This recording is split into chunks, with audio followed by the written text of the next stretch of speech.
मेरे बहुत से भाई बड़े बुजुर्ग उन्होंने सीखा और अपने घर की बेटियों को उस मुकाम तक पहुंचाने की पूरी कोशिश की जो मेरे हमारे महामानव बाबा साहेब ने हमें संविधान के रूप में, एक ग्रंथ के रूप में देकर गए। आज का दिन हम जानते हैं कि बहुत महत्वपूर्ण है। हम इसे बहुत महोत्सव के नाम पर मना रहे हैं और हम साथ ही साथ जानते हैं कि आज मनुस्मृति दहन इस दिवस के रूप में हम इसको जानते हैं। इसके साथ ही एक दूसरा ग्रंथ है जो संविधान के रूप में हमारे बाबा साहेब ने हमें दिया है और उसमें बहुत से अधिकार हमें दिए जो हमें मानव होने की अनुभूति कराते हैं। और दूसरी तरफ मनुस्मृति का वो ग्रंथ था जिसमें महिलाओं को निम्न दर्जे का माना गया। आज मैं बाबा साहेब की बेटी बनकर आपके साथ अपने मन के भावों को आपके साथ साझा करूंगी जो मैं महसूस करती हूँ अक्सर। और जब मैं भी जागी नहीं थी तो मैं ऐसे ही उन्हीं पखंडों में, आडंबरों में फंसी बैठी थी जिससे मेरे पिता ने मुझे निकालना चाहा। मैं महसूस करती हूँ कि मेरे माता पिता ने जो जीवन मुझे दिया, जो बाद में मुझे समझ लगी कि ये जीवन इतना सुंदर इसलिए नहीं है कि मेरे माता पिता नौकरी करते थे और उनके पास ये सामर्थ्य था कि वो मुझे एक अच्छे स्कूल में पढ़ा पाए जहां मुझे जाति का दंश नहीं झेलना पड़ा। पर मैं भूल चुकी थी कि मेरे समाज के उन पुत्र पुत्रियों ने जो बाबा साहेब को अपना पिता मानते हैं, उन्होंने मिशन के द्वारा, केडर कैंप के द्वारा मुझे जब जगाया तो मुझे समझ लगी कि मेरे जीवन को सुंदर बनाने में जो माता पिता की नौकरी का योगदान है वो भी मेरे माता पिता को किसी दैवीय शक्ति से नहीं मिली है। उसके पीछे शक्ति थी मेरे बाबा साहेब के संविधान की। आज मेरे माता पिता इस दुनिया में नहीं है, लेकिन उनकी बेटी होने के नाते, बाबा साहेब की बेटी होने के नाते मैं उनका कर्ज उतारना चाहती हूँ और अंतिम सांस तक उतारूंगी। और वो किस तरह उतारना है, जैसे कि हम सब जानते हैं, जैसे मैंने महसूस किया, शायद यहाँ बैठी बहुत सी औरतें, महिलाएं, बेटियां ये महसूस करती होंगी। जब मैंने सबसे पहले बाबा साहेब की किताब वेटिंग फॉर वीजा पढ़ी तो मुझे समझ में आया कि मुझे तो मेरे स्कूल में कभी पानी पीने से रोका ही नहीं गया। पता है क्यों? क्योंकि बाबा साहेब को उससे पहले पानी पीने से रोक दिया गया था। और इस बीमारी को हटाने के लिए, जो जातिवाद की घातक बीमारी हमारे समाज को लगी हुई थी उस समय, उसके लिए बाबा साहेब ने बहुत काम किया। उन्हीं की वजह से मैं अपने स्कूल में बैठकर पढ़ पाई और मुझे बाबा साहेब की तरह उठना नहीं पड़ा स्कूल से। मैं धन्यवाद करती हूँ बाबा साहेब को, कोटि कोटि नमन करती हूँ कि सिर्फ एक वो महामानव थे जिनकी वजह से मैं अपने स्कूल में अच्छे से पढ़ पाई। उन्हीं की दी हुई नौकरी थी मेरे माता पिता के पास कि मैं अच्छे स्कूल में पढ़ पाई। मुझे किसी ने मेरी जाति नहीं पूछी कभी, क्योंकि मेरे बाबा साहेब वो देकर गए मुझे जिस संविधान से मेरे स्वाभिमान की रक्षा हो पाती थी। एक महिला होने के नाते, एक बेटी होने के नाते हम सब महिलाएं इस चीज को समझती होंगी। बाबा साहेब की बहुत देन है। जब मैंने पढ़ाई की, मुझे नौकरी मिली, मुझे समझ में आया कि ये नौकरी संविधान की वजह से है और उस संविधान को लिखा मेरे पिता बाबा साहेब ने था। जो श्रेय शायद मैं पहले सोई होने के कारण देवी देवताओं को देती थी,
का प्रावधान जो बहुत बड़े देशों में, अमेरिका और स्विट्जरलैंड जैसे देशों में बहुत से प्रयत्नों के बाद औरतों को मिला, और औरतों ने ही इसके लिए लड़ाई लड़ी। पर देखिए, महामानव बाबा साहेब एक पुरुष होते हुए भी उनके अंदर कितना दर्द था मेरी जैसी बेटियों के लिए। क्या कभी आपने सोचा है, जो यहाँ पे पुरुष बैठे हैं, अगर उन्होंने कभी अपने बड़े बुजुर्गों से बात की हो, तो इस दर्द को महसूस करवाया हो अगर उनके बड़े बुजुर्गों ने, कि किस प्रकार स्कूलों में पढ़ने की बात तो बहुत दूर है, हम जहां से गुजरते थे उस जगह को भी हमें ही साफ करना पड़ता था। आज उनकी बेटी होने के नाते समझने के बाद मैं आपको ये समझाने आई हूं। बहुत सी महिलाएं शायद समझती होंगी, पर दुख इस बात का है कि मन से भी जो मेरी बहनें, क्षमा चाहूंगी, मन से भी जो मेरी बहनें बाबा साहेब का इतना सुंदर दान करके गई हैं, मैंने उनके हाथों में भी पाखंडवाद की, उनकी कलाइयों पर पाखंडवाद की वो चीजें, वो धागे बने देखे हैं जो मेरे बाबा साहेब ने उतरवाने की कोशिश करी। क्या आपको लगता है कि बाबा साहेब के लिए बहुत गान गाने के बाद, मैं खुश हूं कि एटलीस्ट आप उन महिलाओं से बहुत अच्छी हैं जो अपने रहबरों को समझ रही हैं, उनका गान कर रही हैं, पर मैं निवेदन करूंगी मेरी जैसी बेटियों से, मेरी जैसी माताओं बहनों से, कि इसके बाद बाबा साहेब के अंतिम निर्णय को भी जरूर पढ़े। जो उन्होंने कहा था, उन्होंने एक धर्म का नाम लिया था और उस धर्म को छोड़ने के बाद उन्होंने एक धम्म में प्रवेश किया था। हमें उस धम्म में प्रवेश करना है। उस धम्म में प्रवेश किए बिना बाबा साहेब का सपना हम कभी पूरा नहीं कर सकते। हम महिलाएं, जो मुझे लगता है कि छोटी सी चीज के लिए भी बहुत धन्यवादी होती है। अपने घर में पति ने अगर एक सूट दिलवा दिया, माता पिता ने या सास ससुर ने कुछ प्यार से दे दिया, तो अपने आप को सौभाग्यवती समझने लगती हैं। पर दुख है इस बात का कि जो सौभाग्य उनको, जो जीवन उनको मेरे पिता ने दिया है, उनको भुला बैठी हैं।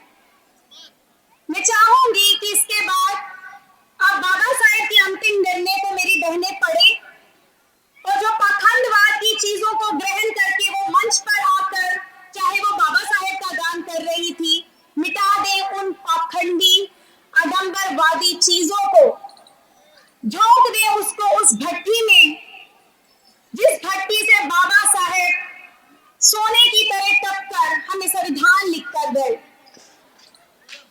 हमें समझना पड़ेगा कि वो पिता जिसकी बेटियां उसको भुला चुकी हो, वो कैसा महसूस करता होगा अगर हम सोचते हैं कि वो हमें देख रहे होंगे। क्या कभी आपने इस दुख को महसूस किया है? जो मेरी बहनें खड़ी होकर शायद सुन रही हो, शायद ना सुन रही हो, क्या कभी महसूस किया है कि इस कार्यक्रम में भी अगर हम बैठी हैं, इन कार्यक्रमों को करने का प्रावधान भी संविधान में बाबा साहेब ने दिया है, इसीलिए हम अपने इस उत्सव को मना पा रहे हैं। हमें समझना होगा कि जिस धर्म की मैं बात कर रही हूं, उस धर्म को पढ़ना पड़ेगा। बाबा साहेब मेरे पिता मानते थे कि जिस घर की औरत पढ़ी लिखी होगी, उस घर में स्वाभाविक रूप से ही खुशियां आएंगी, क्योंकि औरतें, उनके हाथों में कमांड होती है कि वो बहुत सी चीजें अपने बच्चों को सिखाती हैं। भय भी वही सिखा रही हैं और उनको निडर होना भी वही सिखा रही हैं। जैसे मैंने पहले बात की कि मेरे माता पिता नहीं रहे हैं, पर मैंने ये चीज अगर किसी से सीखी है तो बाबा साहेब के उन पुत्र पुत्रियों से सीखी है जिन्होंने बाबा साहेब के उस बंबू का सहारा बनना चाहा।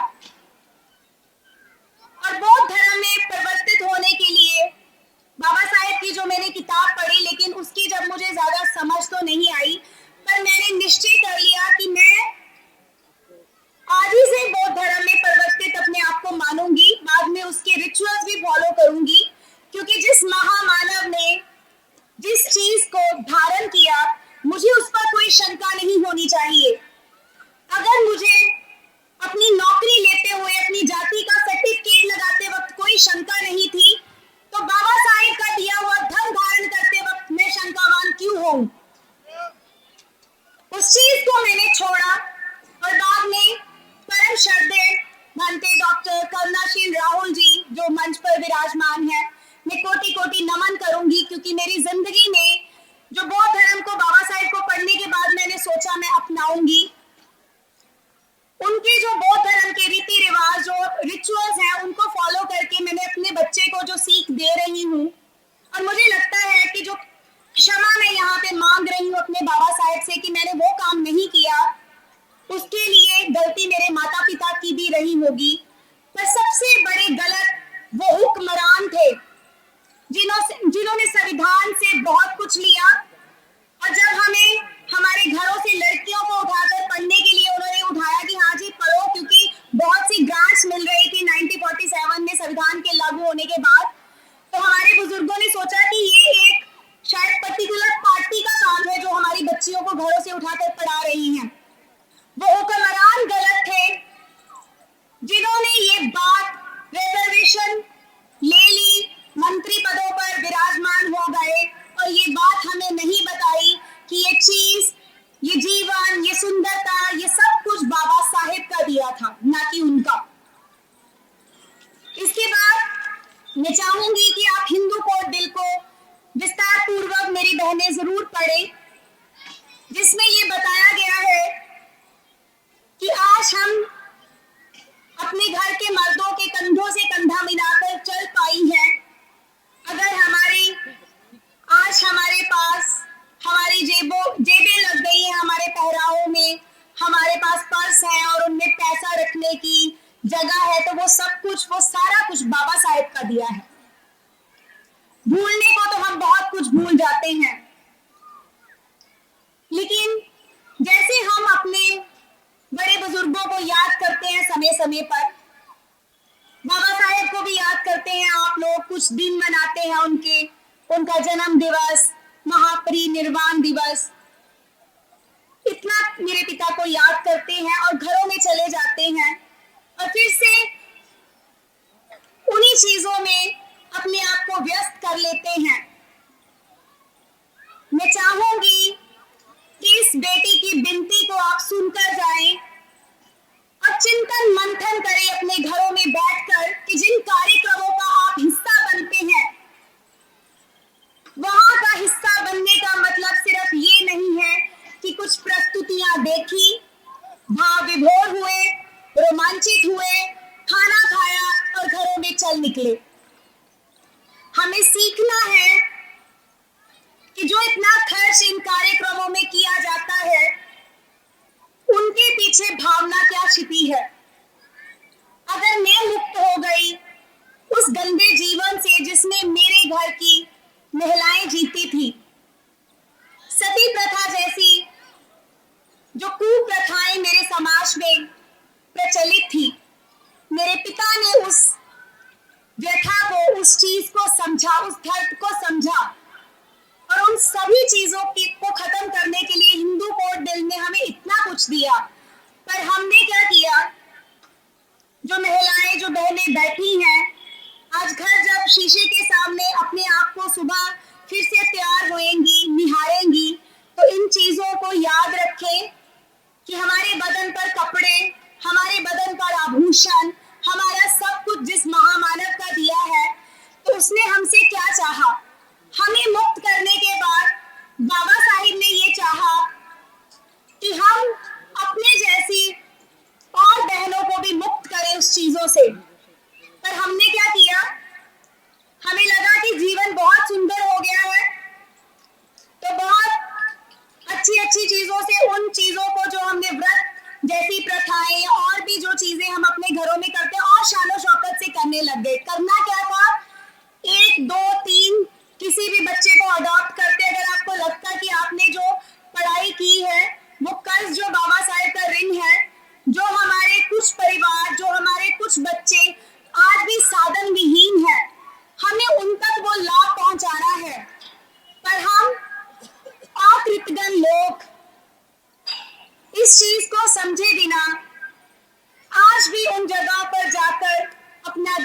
जिसको हम बोलते हैं कि अपने पैसों में से कुछ पैसा दान के लिए जो निकालते हैं, उन जगह पर देते हैं जहां पे हमारे पिता ने हमें मना किया था। जब अंधकार अपनी पूरी ताकत लगाकर रोशनी को आने से रोकता है, ठीक उसी समय सूरज निकलता है। हम महिलाओं के जीवन में वो सूरज बाबा साहेब के रूप में निकला, लेकिन आज हमने उस प्रकाश के स्तंभ से रोशनी तो ले ली, पर उस रोशनी को हम दूसरों के घरों में बिखेरने लग गए हैं। हम अपने घर में वापसी कब करेंगे?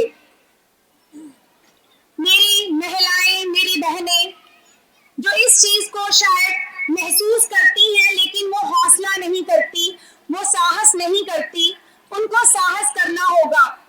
बाबा साहेब के अंतिम फैसले को जब तक आप अपना पहला फैसला नहीं बनाएंगी, हमारा कल्याण नहीं होगा। हम उन रूढ़ियों में फंसी रहेंगी जिनमें से जिन बेड़ियों को काटने के लिए बाबा साहेब ने इतना काम किया। अब मैं कुछ बातें आपसे निवेदन करूंगी कि भंते जी की जो एक किताब है, जाना कहाँ था और कहाँ चली गई हो, इसको खरीद कर जरूर पढ़ें, समझें, विचार करें, और अगली बार जब पुरुष तो आएंगे ही अपनी महिलाओं को, बेटियों को साथ लेके, तो थोड़ा सा एनालिसिस करके आए कि जाने से पहले अगर वो कुछ चिन्ह जो हमारे बहुत परंपरा के नहीं है पर अभी वो छोड़ नहीं पा रही हैं, तो उनसे अनुरोध करें कि कम से कम इस चीज को एटलीस्ट एक दिन के लिए करके देखिए, कुछ भी नहीं होएगा। आपको लगता है कि शायद ये चीजें जो है आपके भाग्य को, आपको भाग्यवान बनाती हैं, तो ऐसा कुछ भी नहीं है। पर अगर जिस जगह पर आप नौकरी करते हैं, बिना बताए उस नौकरी वाले स्थान पर नहीं जाएंगे, तो फिर आपकी गड़बड़ हो सकती है। इन आडंबरों की कोई गड़बड़ नहीं है। और किताब को पढ़ने के बाद ये समझे कि जो मुक्ति का मार्ग हमारे बाबा साहेब ने हमें दिया, हमें बाकियों को भी लेकर उस पे चलना है। जगह जगह अपने घरों में केडर कैंप लगवाइए, बहुत परंपराओं को अपनाइए। वो कैसे अपना पाएंगे? जब वाकई में ये महसूस कर पाएंगे आप लोग कि जिसका दिया खा रहे हैं उसका ऋण चुकाना है। और मैंने अपनी शुरुआत में ही कहा है कि जहां पे भी आपको बुलाया जाए, जहां पे भी आप इकट्ठी होती हैं स्त्रियां 2, 4, 5 शादी के समारोह में, तो अपने कपड़ों की सुंदरता को छोड़कर जीवन की सुंदरता की तरफ ध्यान दीजिए। जो हमारे भंते अक्सर हमें बताते हैं कि जीवन सुंदर हो गया तो बाकी चीजें खुद ब खुद लाइन में आ जाएंगी। अपनी व्यवस्था को परिवर्तित करने के लिए आपको ऐसे कार्यक्रमों का हिस्सा बनना होगा, लेकिन रोज उठकर बाबा साहेब को नमन करना होगा। सिर्फ एक समाज की औरतों के लिए बाबा साहेब ने काम नहीं किया, सभी औरतों के लिए किया। इसलिए जिस भी औरत से मिलते हैं, जब वो आपको बोलती है कि सोमवार का व्रत रखा है या ये वाला व्रत रखा है, तो उसको बोलो कि हिंदू कोड बिल पढ़ा है, फिर देखेंगे। जब वो आपसे कोई और परंपरा को फॉलो करने के लिए कहती है ना, तो उसको बाबा साहेब की 4 चीजें पढ़ने के लिए दिया कीजिए और महसूस कीजिए कि वो क्या आपके कार्यक्रमों में उतनी ही खुशी से आती है जितनी खुशी से आप ढोल शैने पीटने के लिए उनके कार्यक्रमों में जाती हैं। तो जो समानता, समता, न्याय, बंधुता की बात बाबा साहेब ने की है, मैं अपनी बहनों को एक बार फिर से सुझाव नहीं दूंगी, चेतावनी दूंगी कि अगर हमने अपने घरों की व्यवस्था को बौद्धमय नहीं बनाया, पुरानी परंपराओं को, जंजीरों को नहीं तोड़ा, तो वो दिन दूर नहीं है जब फिर से हमें अपने में से ही हमें ये बोलना होगा, कहना होगा कि तैयार हो जाओ, फिर से वही सब कुछ करने के लिए जिससे बाबा साहिब ने हमें निकाला। इसके साथ ही मैं इस कार्यक्रम को, जिन्होंने इसके पीछे जिनका योगदान है, उनका भी बहुत बहुत उनको साधुवाद कहूंगी। और जिन्होंने मुझे सुना है, सुनने के बाद चिंतन मंथन जरूर कीजिए। मेरी और कोई भी आपसे कोई निवेदन नहीं है, मुझे आपसे और कुछ नहीं चाहिए। सिर्फ बाबा साहेब की बेटी होने के नाते मैं चाहूंगी कि रोज मेरे पिता का धन्यवाद कीजिए उठकर सोने से पहले, और क्षमा मांगिए अगर अब तक आप नहीं जागे हैं।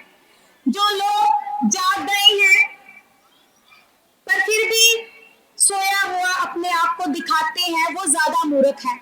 जो अभी नहीं जागे हैं उनको जगाना हमारा फर्ज है, लेकिन जागने के बाद भी सोए सोए उन्हें आडंबरों को चिपके रहने से बात नहीं बनेगी। इसके साथ ही मैं अपनी वाणी को विराम दूंगी। नमो बुद्धाय, जय भीम।